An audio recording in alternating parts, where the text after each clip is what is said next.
So this is a trip that this is all triggered by a trip that my family and I took to Poland just recently. My son and my daughter and I and my wife got the wonderful opportunity to go together, which is a wonderful thing.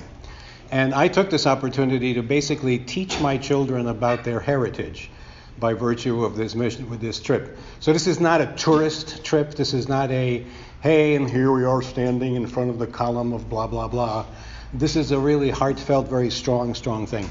So I'm going to start telling you about the story of two people.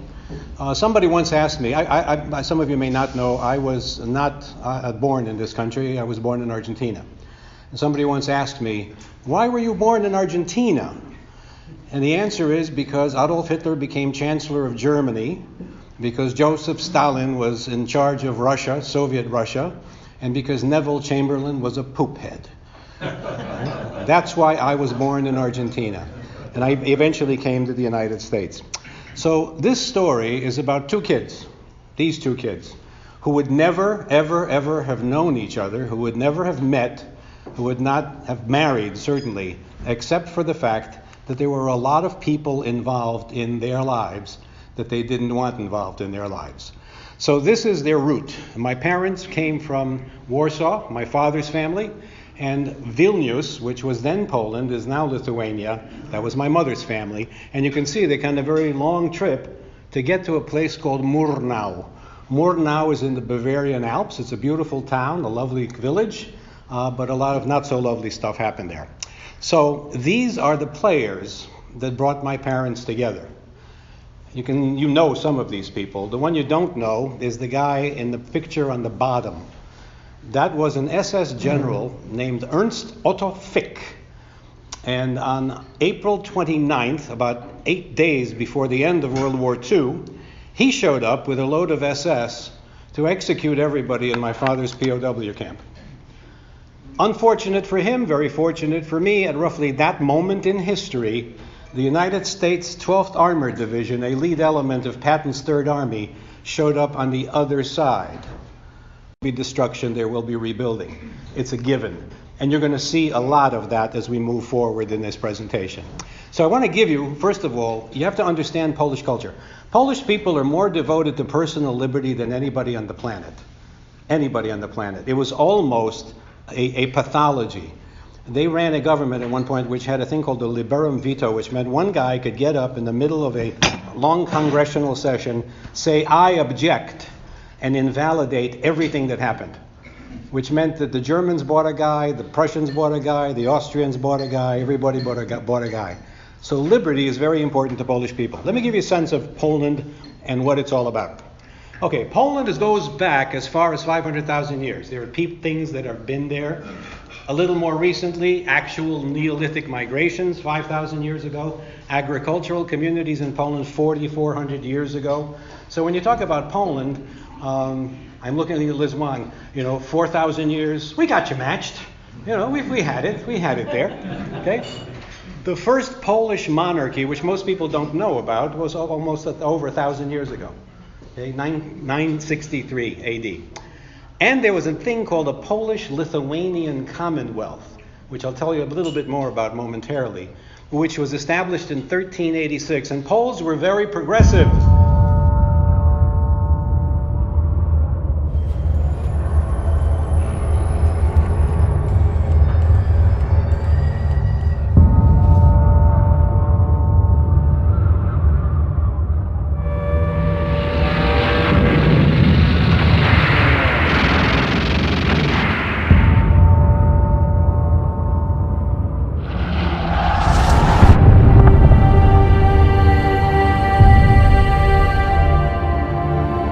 Because even in that era, they noted that the person who they wanted running the country was a woman. Her name was Jadwiga, or Hedwig, and she was known as a king of Poland. You want to talk progressive? We got progressive. All right, what else can I tell you about Poland that you need to understand for the context of this thing? Poland banned slavery, abolished slavery in 1347. Which, by the way, is 100 years before the first black slave auction in Portugal. So before it even started, we were out of there. Poles never owned slaves. They were sometimes other people's slaves. And the only slaves really in Poland were people who had lost a war. So it was kind of an interesting different. Poland has been known for being different throughout its history. What else can I tell you? In 1425, we passed laws to limit the monarchy, limit the powers of arbitrary kings. Poles basically looked at their king and said, I'll follow you, but not today. Okay? You're my king, but you're not my boss. Okay? That was the attitude, and it came in pretty well. Okay? And in 1551, a completely viable Jewish state was chartered within Poland. Had its own laws, set its own goals, reported to nobody except the legislature. It was an interesting progressive time. Poles do that very often. And in 1573, we finally decided to heck with this bloodline thing. No more succession because you just happen to be a member of the Lucky Sperm Club. You want to be king of Poland, we'll decide and we'll elect you or not. That's the kind of country we were. What else can I tell you? I mentioned the Polish-Lithuanian Commonwealth. In the 16th century, the Polish-Lithuanian Commonwealth was the largest entity in Europe. It was 1/3 the size of India, which is pretty darn large, right? It had 10 million people. It was a very large and very important state. Okay? What else can I tell you about Poland? Okay? Poland has a history of saving Europe. Most people don't know this. Way back in 1410, the Poles beat the Teutonic Knights. You may not know who the Teutonic Knights were, but they were the Prussians who decided that everybody needed to be Prussians and then Christians. Right? And if you didn't do that, they would kill you. So they were running rampant through Europe. They got as far as Grunwald, and the Polish cavalry beat the crap out of them, and that was the end of that. Okay? Next thing that happened. In 1683, all of the powers that be were hiding, and I mean literally hiding, in a castle in Vienna. They were behind the walls, and outside the walls were the Ottoman Turks. What was the goal of the Ottoman Turks? The goal of the Ottoman Turks was to make all of Europe Muslim. And if you didn't go along, goodbye. What happened? They were encircling the town of Vienna. They were going to destroy it. Everybody was going to be Muslim. And this little cloud appeared behind the Turkish formations. It was the Polish cavalry.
beat the crap out of the Muslims, and that was the end of that, and you are all not Muslim-backed. Okay?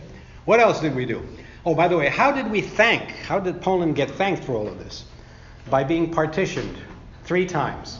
Eliminated off the face of the earth as a nation for about 123 years. So move on historically.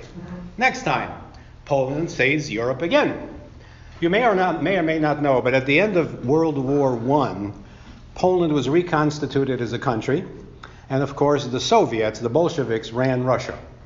So what did the Bolshevik army was the only one that really wasn't impaired. Its army wasn't really impaired because they weren't involved that much in the war.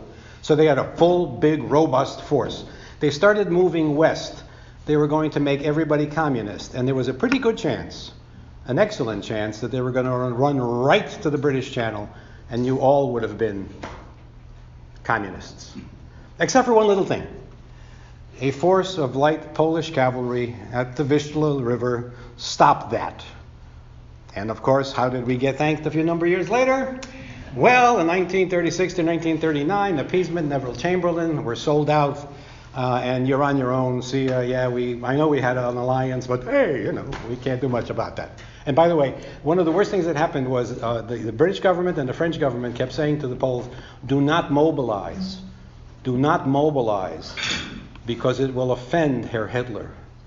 It will really upset him if you mobilize. So we didn't mobilize until the last minute. Nonetheless, interestingly, 1939, Poland stood alone for 4 weeks against the entire strength of the completely fresh German army, and then 2 weeks later, the entire Red Army hit him from the rear. Now, most people don't know that. And some people say, well, they charged cavalry against tanks. None of that happened. What actually happened was Poland put such a herding into the German army that they couldn't attack anybody for the next 6 months, which is why it took 6 months before they turned west. And in that time, they rolled through the British army, the French army, the Dutch army, the Belgian army, all of the Allied armies in only a week and a half more than Poland stood by itself. Dunkirk would not have been able to happen except for the delaying action. The Poles took out almost 1,000 tanks and armored vehicles and 25% of the German Air Force. People don't know that, but we did it again. And of course, how does the world thank Poland? In 1945, a fellow named Franklin Delano Roosevelt, not one of my favorite people, decided that it was more important that Joseph Stalin like him and give him the United Nations than to keep a number of countries, including Poland, free. So he sold us out. Thanks a lot, bud. Okay, this is what we paid for in World War II. This is the price we paid as a country.